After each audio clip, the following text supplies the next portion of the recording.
Magandang gabi, mga kapuso. Ako si Jessica Soho, at ngayong gabi, samahan ninyo ako sa isang napakahalagang talakayan tungkol sa kinabukasan ng ating bansa. Sa harap ng mga hamon at pagbabago sa ating rehiyon, mahalagang malaman ng bawat Pilipino kung paano natin pinapalakas ang ating depensa at seguridad. Ngayong gabi, tatalakayin natin ang makasaysayang pagbabago sa depensa ng Pilipinas, ang pagpapalakas ng alyansa natin sa India at Estados Unidos. Sa paglipas ng mga taon, naging mahalaga ang papel ng mga alyansa sa pagpapanatili ng kapayapaan at seguridad sa ating rehiyon. Ngunit ngayon, higit pa sa dati, kailangan nating magkaisa at magtulungan kasama ang mga bansang may parehong layunin, ang protektahan ng ating kalayaan at teritoryo.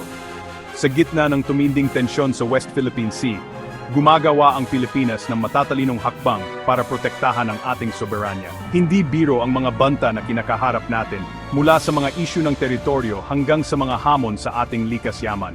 Kaya naman, mahalaga ang bawat desisyon at aksyon ng ating pamahalaan upang matiyak na ligtas at panatag ang bawat Pilipino.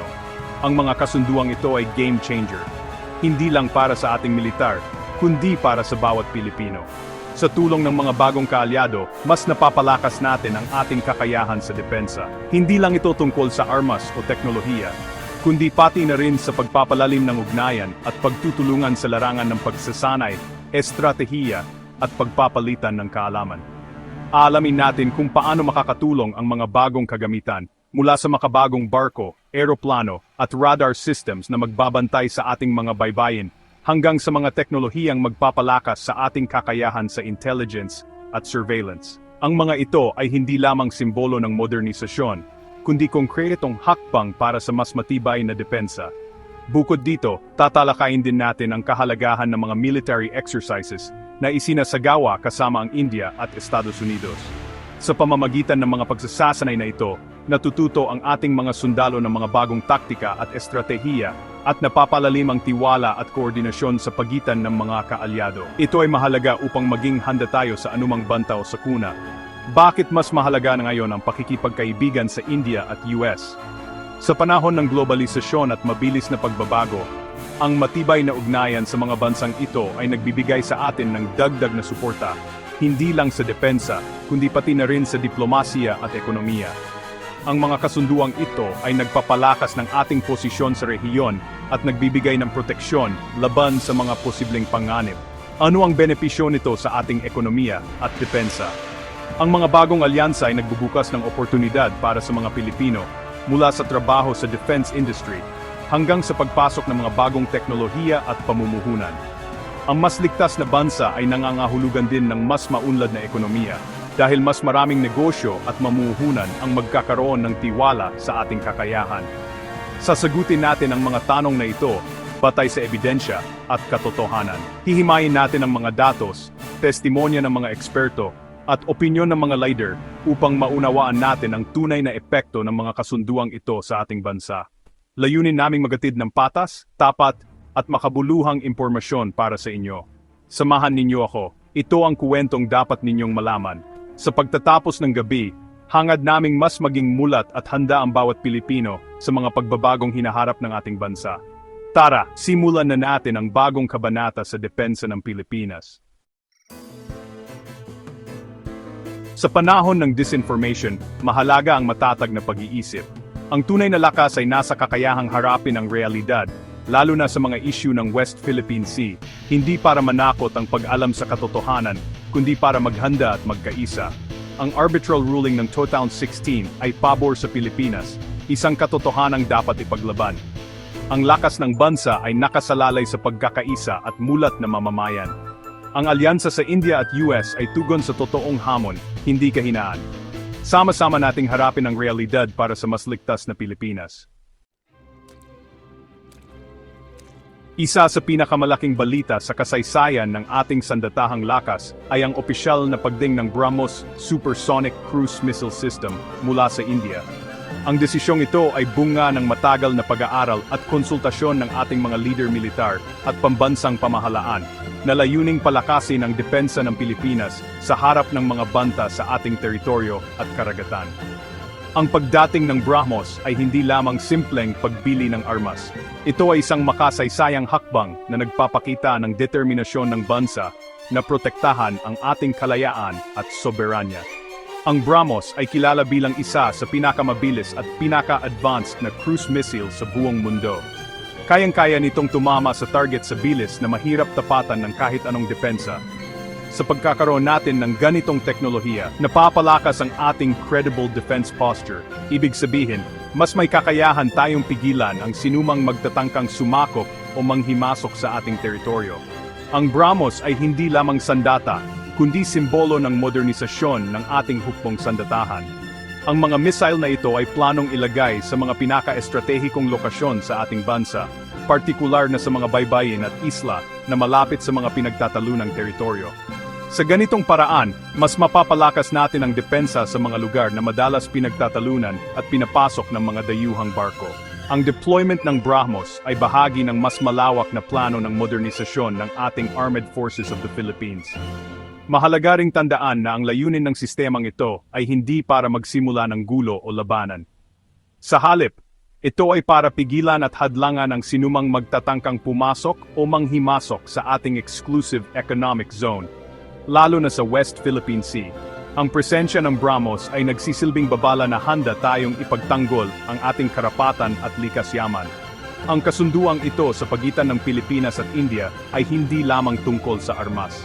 Isa rin itong patunay ng lumalalim na ugnayan at pagtutulungan ng dalawang bansa sa larangan ng depensa at seguridad. Sa pamamagitan ng partnership na ito, mas napapalawak ang ating network ng mga kaalyado at mas napapalakas ang ating posisyon sa rehiyon. Para sa ating mga sundalo, ang pagkakaroon ng BrahMos ay hindi lang dagdag na kagamitan, kundi dagdag moral at kumpiyansa. Nagbibigay ito ng inspirasyon at lakas ng loob na ipagpatuloy ang kanilang tungkulin. Dahil alam nilang may suporta at modernong teknolohiya, silang maasahan sa oras ng pangangailangan. Sa huli, ang pagdating ng BrahMos ay malinaw na mensahe sa buong mundo. Seryoso ang Pilipinas sa pagprotekta sa kung ano ang atin. Ipinapakita nito na handa tayong tumayo at ipaglaban ang ating kalayaan, teritoryo at kinabukasan ng susunod na henerasyon.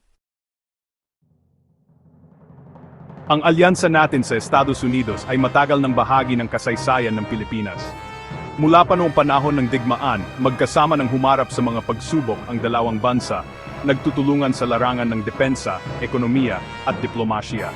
Sa bawat yugto ng kasaysayan, napatunayan na ang lakas ng ugnayan natin ay hindi basta-basta matitinag. Pinagtibay ito ng Mutual Defense Treaty noong 1951, isang kasunduang naglalayong tiyakin na ang anumang banta sa isa ay ituturing na banta sa kapwa. Ang MDT ay naging pundasyon ng ating matibay na samahan, nagbibigay ng katiyakan na hindi nag-iisa ang Pilipinas sa harap ng panganib. Sa ilalim ng administrasyon ni Pangulong Marcos Jr., lalo pang pinatibay ang ugnayan ng Pilipinas at Estados Unidos. Sa mga makabagong hamon ng panahon, mas naging bukas ang komunikasyon at kooperasyon ng dalawang bansa, lalo na sa usapin ng seguridad at kapayapaan sa rehiyon. Lalo na sa gitna ng tumitinding tensyon sa South China Sea, naging mahalaga ang papel ng alyansa. Ang presensya ng mga puwersa ng Pilipinas at Amerika sa mga pinagtatalunang teritoryo ay nagpapakita ng determinasyon na protektahan ang ating soberanya at karapatan sa karagatan. Ang ironclad commitment ng Amerika ay sumasaklaw sa anumang pag-atake sa ating mga barko at sasakyang panghimpapawid. Hindi lamang ito salita, may konkretong aksyon na isinasagawa upang tiyakin ang seguridad ng bansa. Ang mga joint patrols at military exercises ay patuloy ng aktibong pagtutulungan. Dagdag pa rito, nadagdagan ng mga Enhanced Defense Cooperation Agreement, EDA sites sa Cagayan at Isabela, na naglalayong palakasin ang kakayahan ng Pilipinas na tumugon sa anumang uri ng krisis o banta. Sa Palawan, mas pinabilis ang deployment ng mga tropa at kagamitan upang maging handa sa anumang emerhensya, lalo na sa mga lugar na malapit sa mga pinagtatalunang isla. Ang alyansa ay hindi na lang pangako, ito ay aktibong pagsasanay, pagpapalitan ng kaalaman, at pagtutulungan sa larangan ng teknolohiya at estratehiya. Ang mga sundalo ng Pilipinas at Amerika ay magkasamang nagsasanay upang mapanatili ang kahandaan sa anumang sitwasyon. Hindi lang sa depensa, kundi pati sa pagtulong sa panahon ng sakuna, magkasama ang dalawang bansa.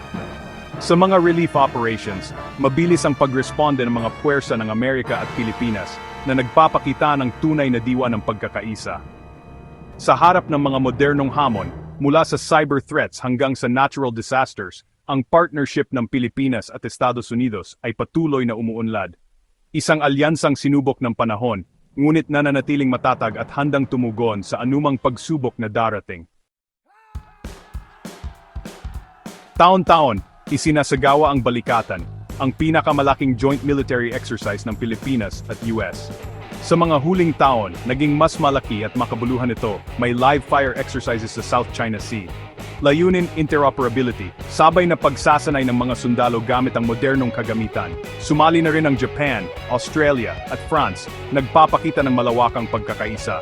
Ang mga lokasyon ng pagsasanay ay malapit sa mga flashpoints tulad ng West Philippine Sea at Taiwan. Ang Balikatan ay pagpapakita ng kahandaan at determinasyon na ipagtanggol ang ating teritoryo. Hindi lang ito pagsasanay, ito ay estratehikong pagpapalakas ng depensa. Ang ugnayan natin sa India ay bagong kabanata na puno ng potensyal. Bukod sa BrahMos, may usapan sa pagbili ng iba pang kagamitan at training para sa ating sundalo. Ang India ay nagbigay ng dekalidad na armas sa abot-kayang halaga, mahalaga para sa Pilipinas. May regular na naval exercises at pagbisita ng Indian Navy sa Pilipinas. Ang partnership ay nagpapalakas ng freedom of navigation at strategic diversification. Hindi lang tayo umaasa sa isang kaalyado, mas maraming opsyon, mas malawak na suporta. Ang alyansa sa India ay nag-aambag sa mas balanse at multipolar na rehiyon. Ang West Philippine Sea ay sentro ng mga insidente ng panghaharas mula sa China Coast Guard at Maritime Militia. Paulit-ulit na hinaharang at binobomba ng tubig ang ating mga resupply mission sa Ayungin Shoal. Sa Bajo de Masinloc, ipinagbabawal ang mga Pilipinong mangingisda, isang issue ng kabuhayan at soberanya. Ito ang nagtutulak sa Pilipinas na palakasin ang depensa at mga alyansa. Ang BrahMos, suporta ng US at joint patrols ay tugon sa agresyon. Hindi tayo naghahanap ng gulo, pero hindi rin tayo papayag na yurakan ang ating karapatan. Ang ating pagtindig ay mensahe, hindi tayo magpapabiktima. Ang mas matibay na alyansa ng Pilipinas sa India at US ay nagbabago sa geopolitics ng Indo-Pacific. Nakikita na tayo bilang aktibong manlalaro, hindi mahina o pasibo. Collective security, pag-atake sa isa, pag-atake sa lahat, ang estratehiya. Ang Pilipinas ay bahagi ng mas malaking network ng mga kaalyado, nagpapalakas ng rules-based order. Ang domino effect, ibang bansa sa Southeast Asia ay nagpapalakas din ng depensa. Layunin deterrence, hindi giyera, kapayapaan at katatagan. Ang Pilipinas ay nagiging credible partner para sa kapayapaan sa rehiyon. Mga kapuso, ang ating talakayan ay simula pa lang ng pagiging mulat at mapanuri bilang bansa. Ang laban para sa soberanya ay responsibilidad ng bawat Pilipino, hindi lang ng gobyerno. Maging kritikal, magtanong, at suportahan ang lehitimong impormasyon. Ang pagkakaisa at kaalaman ang pinakamalakas nating sandata. Ibahagi ang natutunan, suportahan ang ating mga sundalo at mangingisda. Kapag nagkakaisa ang sambayanan, walang hamon na hindi kayang lampasan. Kung mahalaga sa inyo ang mga kwentong ito, i-like, mag-subscribe at mag-comment sa ibaba. Ako si Jessica Soho, sa bawat katotohanan, may lakas. Magandang gabi, Pilipinas.